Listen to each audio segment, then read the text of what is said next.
والسيدين الطاهرين المعصومين المسلمين صلوات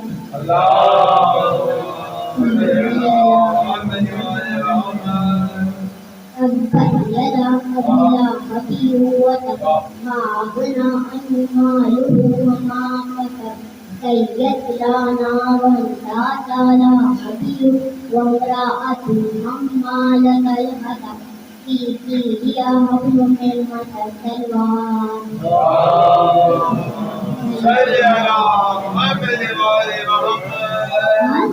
مسجد میں تمہیں رہا کی تلاوت کی گئی ہے اس کا ترجمہ قرآن میں تو کیوں ہے کہ ابو لہب سے دونوں ہاتھ ٹوٹ گئے اور وہ تباہ ہو گئے اس نے ہمارے حبیب پر ہاتھ اٹھانے کی کوشش کی ہے اسے اس کے مانو کی ماں نے کچھ فائدہ نہ پہنچایا اور نہ ہی اس کی کمائی نے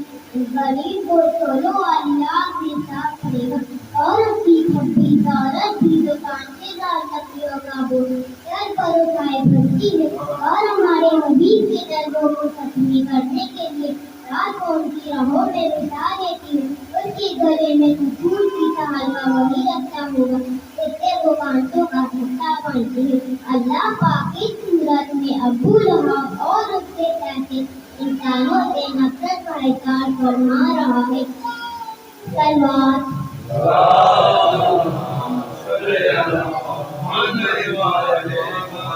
اصل میں ابو لہب محمد صلی اللہ علیہ وسلم کا چچا نہیں تھا بلکہ ان کے دادا عبدالمطلب کی لونڈی یعنی قریب کا بیٹا تھا اسے وہ اپنے ساتھ لے کر آئے تھے اسی طرح ابو جہل بھی محمد صلی اللہ علیہ وسلم کا چچا نہیں تھا کیونکہ اس کا تعلق قبیلہ قریش سے تھا اور سب محمد صلی اللہ علیہ وسلم نام کی تبلیغ کے لیے باہر جایا کرتے تو عرب کے لوگ انہیں پتھر مارا کرتے جس کی وجہ سے ان کے ٹیٹیاں مبارک سے خون نکل کر پاؤں تک پہنچتا تھا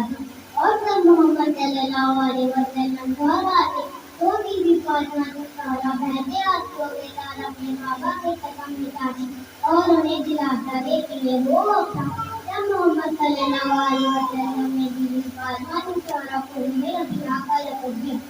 اور سب اسلام کے دشمنوں نے محمد صلی اللہ علیہ وسلم کو زہر دے کر شہید کر ڈالا اور ان کے تنازع میں بھی شرکت نہ کی محمد صلی اللہ علیہ وسلم کے دنیا سے رخصت ہوتے ہوئے ان کی اکلوتی اور لاڈلی بیٹی فاطمہ کے سہرا پر مسائل کھائے گئے اس کی وجہ سے ہر معصومہ بی 18 سال کی عمر میں ہی دنیا سے رخصت ہو گئے ان سارے منافقوں نے ان کے ساتھ بیٹے حسن کو بھی نہ چھوڑا ان کو سودا بنت اسد کی عورت کے ذریعے زہر دلوایا جب زہر کا اثر شروع ہوا کھائے میرے مولا حسن کے کلیجے کے باہر تک ٹکڑے ہوئے انہوں نے وصیت کے لیے اپنے بیٹے قاسم کو بلایا اور اپنی وصیت کا تعویذ بنا کر